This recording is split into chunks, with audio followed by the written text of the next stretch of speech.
Hello, young ones. How are you? Hope all of you are fine. We'll start today's class Stopping by Woods on a Snowy Evening. We'll start with this poem. Today is our concluding part. आज आपण याचा concluding part वाचणार आहे. Poem वाचून झालेली आहे. Warming up exercise सुद्धा झालेले आहे. आता याचे काही उरलेले जे एक्सरसाइज पार्ट आहे आणि पोएमशी जुळलेल्या काही गोष्टी आहेत जे विशेष ते आपण बघणार आहे आज. तर चला बघूया आपण stopping by woods on a snowy evening. So to start with आपण जेव्हा पोएम आता स्टार्ट करतोय पोएम झालेली वाचून तर तसंच आपण अप्रिसिएशन वाचून चुकलोय आधीच. आता आज आपण ह्याला आणि डिटेलमध्ये थोडं पाहू की याची रायमिंग स्कीम काय आहे, किती स्टॅन्झाज आहेत. तर if you will see there are 1, 2, 3, 4 and yes 4 stanzas in this poem. Total 4 stanzas इस पोएम मध्ये and each stanza has 4 lines. प्रत्येक स्टॅन्झामध्ये 4 लाईन्स आहेत. रायमिंग स्कीम जर आपण बघू तर बघा फर्स्ट लाईन मध्ये आहे नो. आपण लास्ट वर्ड बघतो, तुम्हाला लक्षात असेल लास्ट वर्ड प्रत्येक लाईनीचा बघतो आणि लास्ट वर्ड जिथे रायमिंग असेल तो तसाच राहील. ABCD करून असं बघतो प्रत्येक लाईन. तर इथे आहे नो आणि इथे आहे दो, तर हे एकाच सारखं आहे, तर म्हणून हे पण A आणि A. थर्ड लाईन मध्ये आहे हिअर, तर हे वेगळं झालं म्हणून हे झालं B. आणि मग आलं स्नो जे की परत नो दो स्नो हे एकासारखे आहेत. तर रायमिंग स्कीम काय झाली A. ठीक आहे. फर्स्ट स्टॅन्झाची अशी झाली. सेकंड स्टॅन्झा आता बघू. क्विअर नियर, तर म्हणजे परत A. लेक म्हणजे परत B झालं, कारण की क्विअर नियर लेक हे वेगळं आहे. आणि मग इयर हे क्विअर नियरशी मिळतं जुळतंय, तर म्हणजे ABA. सेकंड स्टॅन्झा मध्ये तसंच आहे. Third stanza if you will see shake mistake sweep flake, तर इथे तसंच आहे. शेक मिस्टेक फ्लेक एकासारखं येतं A आणि इथे स्वीप वेगळं आहे तर B, तर म्हणजे ABA. आणि जर लास्ट स्टॅन्झा आपण बघू तर डीप कीप स्लीप स्लीप ह्याच्या चारही लाईनींमध्ये एकाच सारखं आहे रायमिंग, तर म्हणून इथे A. अशा प्रकारचं रायमिंग स्कीम आहे याची. आता जर आपण फिगर ऑफ स्पीचच्या गोष्टी करू तर whose woods these are I think I know, तर हे काय आहे इन्व्हर्जन आहे. इन्व्हर्जन मध्ये काय असतं की सेंटेन्स जो असतो आपण नॉर्मल जे बोलतो ते उलट पुलट होऊन जातं. Whose woods these are I think I know whose woods these are, ह्याला आपण असं म्हणू नॉर्मल मध्ये. तर अशाच प्रकारे जे आहे आणि काही याच्यात आहेत पर्सॉनिफिकेशन आहे. जसं याच्यात आहे my little horse must take it queer, म्हणजे की घोडा जो आहे तो घोडा असं सोचतोय, त्याच्यात सांगतो ते घोडा असं विचित्र सोचतोय.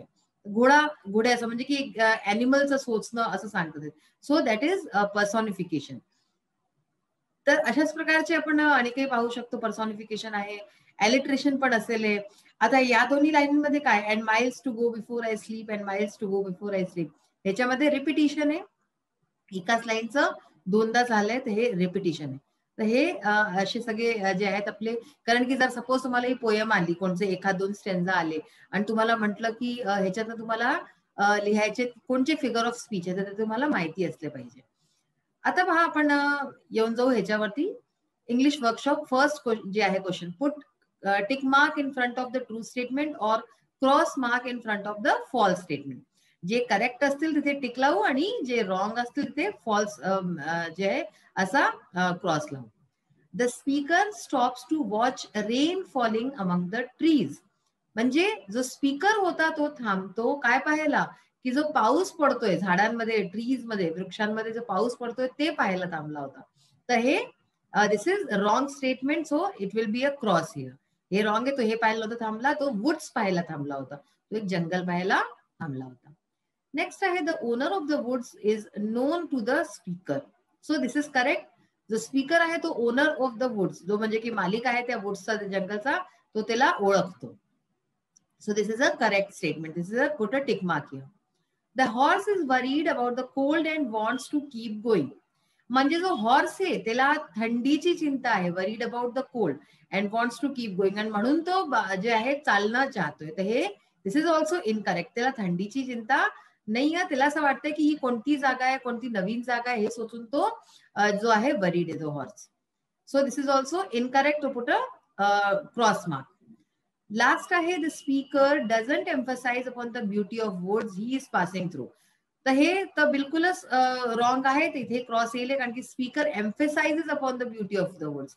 जे वुड्सचं जे जंगलची जी ब्युटी आहे ते पाहून तो एन्चेंटेड होऊन गेलाय, अट्रॅक्टेड होऊन गेलाय आणि तो तिथली ब्युटीचं वर्णन करतो, सुंदरतेचा जंगलचा. तर ह्याच्यात लिहिले डझंट एम्फसाइज, तर म्हणून हे पण रॉंग स्टेटमेंट आहे. आता जर आपण नेक्स्ट बघू तर बघा क्वेश्चन नंबर 3.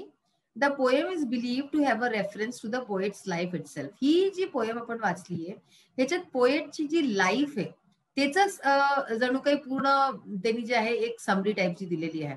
रेफरन्स आहे त्याच्यात पोएमचं, म्हणजे की प्रत्येक अलग अलग वस्तूचं अलग अलग त्याच्या लाईफशी रिलेटेड असं दाखवलं गेलंय. What could the following signify? Choose from the bracket below. आता पहा, इथे काही सेंटेन्सेस दिले आहेत, की काही वर्ड्स दिले, फ्रेजेस दिले आहेत आणि इथे काही शब्द दिले आहेत. तर कोणता वर्ड कोणत्या गोष्टीशी जे आहे रिफरन्स करतो पहा तुम्ही. The speaker's journey. स्पीकरची जी जर्नी आहे ते कशाची रिझेंबल होते? स्पीकर्स जर्नी रिझेंबल टू पहा इथे लिहिलं आहे लाईफ. ठीक आहे, तर लाईफ स्पीकर्स जर्नी म्हणजे लाईफ. स्नोई इव्हनिंग संध्याकाळ म्हणजे ओल्ड एज. ठीक आहे. लवली डीप डार्क वुड्स म्हणजे एव्हर लास्टिंग पीस, खूप अगदी आपली शांतता तिथे तो जातो ना. त्याच्यानंतर आहे प्रॉमिसेस आहे ना एंड मध्ये लाईन प्रॉमिसेस टू कीप. तर प्रॉमिसेस म्हणजे काय झाले? Duties and responsibilities. And last is sleep. Sleep means death, की म्हणजे मला डेथच्या आधी आपले सगळे रिस्पॉन्सिबिलिटीज पूर्ण करायचे. Then we will see question number 4. Tell whether the rhyme scheme of the following stanzas is right or wrong. For the wrong rhyme scheme, give the correct one. पहा, आता आपण सगळे राईम स्कीम्स बघितलेले आहेत स्टॅन्झा 1, 2, 3, 4 च्या. तर स्टॅन्झा 1 ची A आहे, तो दिस इज राईट. स्टॅन्झा 2, स्टॅन्झा 3 आणि स्टॅन्झा 4 हे तिन्ही मध्ये चुकीचं आहे. तर आपण आता वाचून चुकलो आहे, तर तुम्ही लवकर सांगायचं की स्टॅन्झा 2 आणि 3 चं काय आहे? सेमच आहे ना 1, 2, 3 चं. तर म्हणून याचं A तिन्ही मध्ये. आणि स्टॅन्झा 4 चं काय आहे? DD नाही आहे. स्टॅन्झा 4 चं आहे A. अशा प्रकारचे ह्याचे रायमिंग स्कीम्स आहे. तुम्हाला तर समजलेलं आहे, तुम्ही स्वतःच करू शकताय. याच्यानंतर पहा, match the lines of the poem with the figures of speech. इथे काही लाईन्स दिलेले आहेत आणि याला फिगर ऑफ स्पीच बरोबर काय करायचं आपल्याला? मॅच करायचंय. Whose woods these are I think I know. तर ह्याच्यामध्ये काय आहे? फर्स्टचं सी आहे, इन्व्हर्जन. ठीक आहे, म्हणजे इन्व्हर्जन म्हणजे तुम्हाला आत्ताच सांगितलंय की उलट पुलट होऊन गेलं. The I think I know whose woods these are. Next आहे the woods are lovely dark and deep. तर सेकंडचं होईल ए एलिट्रेशन, कारण की इथे डार्क अँड डीप दोनदा डी आलं, तर म्हणून डार्क अँड डीपच्या कारणाने alliteration. And miles to go before I sleep and miles to go before I sleep. So as we have discussed earlier also, repetition. पहा 3 मध्ये डी रेपिटेशन आहे आणि लास्ट आहे my little horse must think it queer. तर ह्याचं होईल पर्सॉनिफिकेशन, फोर्थचं बी. तर अशा प्रकारचे ह्याचे आन्सर आहेत. आता नेक्स्ट बघा क्वेश्चन नंबर 7. जर ह्याला आपण बघू, match the words given in group A with their meanings in group B. इथे काही वर्ड्स दिले आहे, mistake, downy flakes, woods and queer. आणि इथे काय आहे? एक वर्ड एक्स्ट्राचा दिला आहे. तुमच्या एक्झाम्स मध्ये सुद्धा असंच करतात. ते असं का करतात? ताकी तुम्ही कन्फ्यूज हो ना. कन्फ्यूज व्हाले तर काहीतरी गलत कराले, आणि ते असं नाही करायचं. आपल्याला एकदम शांत डोक्याने सोचायचंय की काय मिस्टेक. मिस्टेक म्हणजे काय असते? एरर.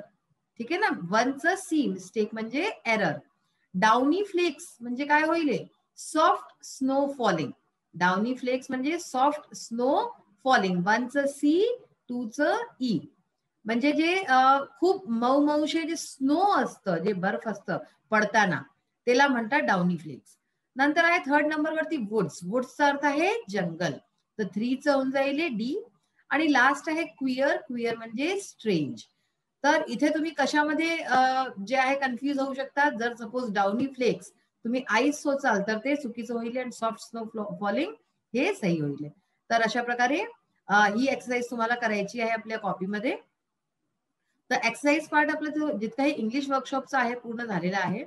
आता बघा, हे prepare a set of questions to interview. एक आपण करून चुकलो आहे आपल्या मागच्या सेशन मध्ये, a person who has just return from a track in the woods.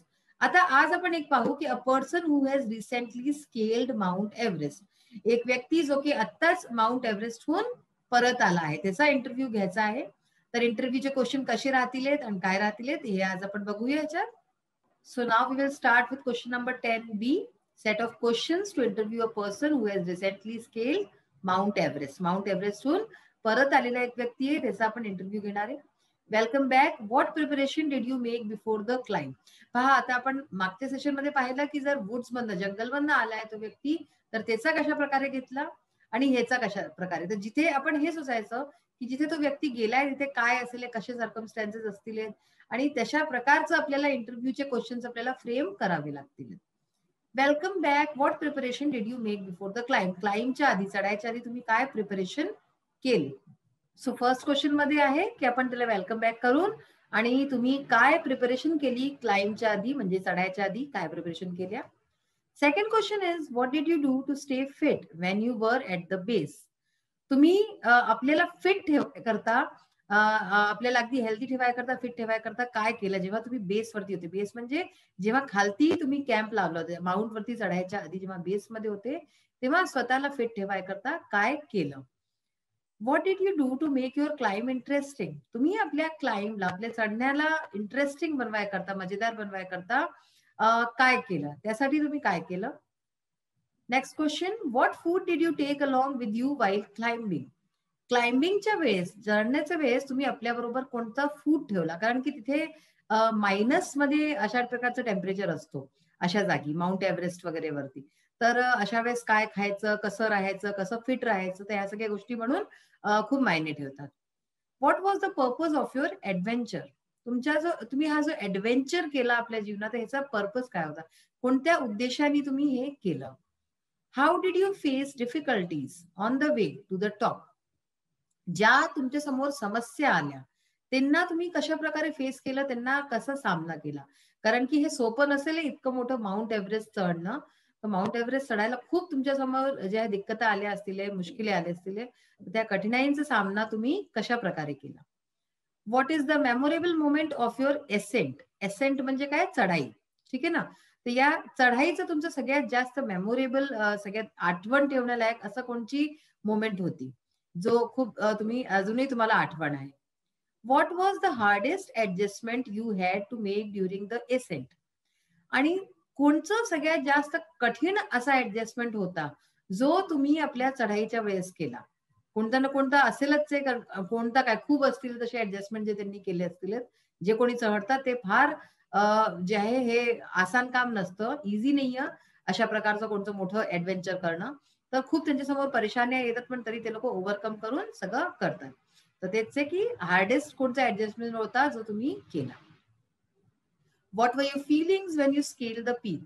जेव्हा तुम्ही पीक वरती चढले त्याच्या जे आहे माउंट एव्हरेस्टच्या, तेव्हा तुमची फिलिंग कशी होती? तुम्हाला काय अनुभव झाला? कसं वाटलं तुम्हाला? And last question is what message would you give to the youngsters? जे यंगस्टर्स आहेत, आजची युवा पिढी आहे, त्यांना तुम्ही काय संदेश देणं चाहता? तर अशा प्रकारचा हा जो क्वेश्चन आहे, what message would you give to the youngsters, हा तर तुम्ही कोणत्याही प्रकारचा इंटरव्ह्यू असेल तुम्ही नेहमी हा क्वेश्चन इन्क्लूड करू शकता.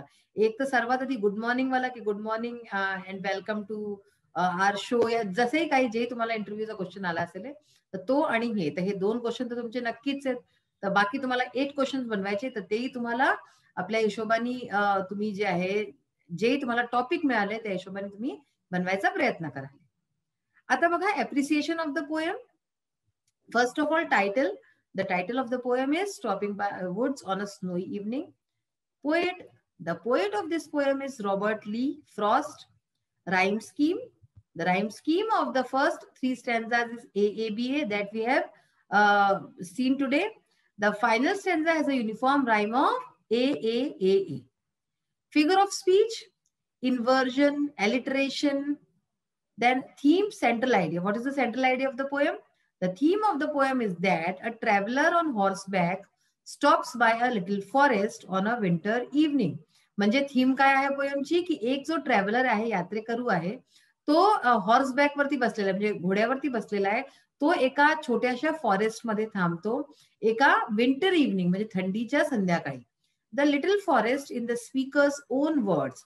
तर तो जो छोटासा जो फॉरेस्ट आहे, जंगल आहे, तो स्पीकरच्या जो बोलतोय त्याच्या वक्ताच्या शब्दांमध्ये is lovely, dark and deep. तो खूप सुंदर आहे. डार्क म्हणजे खूप अंधार आहे आणि डीप आहे. Though he is greatly fascinated by the scene, the call of duty urges him to move on. आता त्याला जे आहे, जे सुंदरता आहे तिथली, सिनिक ब्युटी आहे त्या वुड्सची, जंगलची, ती त्याला खूप अट्रॅक्ट करते आणि तो तिथेच राहून जाणं चाहतोय. पण त्याची ड्युटीज आहेत, काही रिस्पॉन्सिबिलिटीज आहेत, कर्तव्य आहेत जे त्याला निभवायचे आहेत आणि त्यासाठी त्याला जे आहे पुढे चालत राहावं लागेल.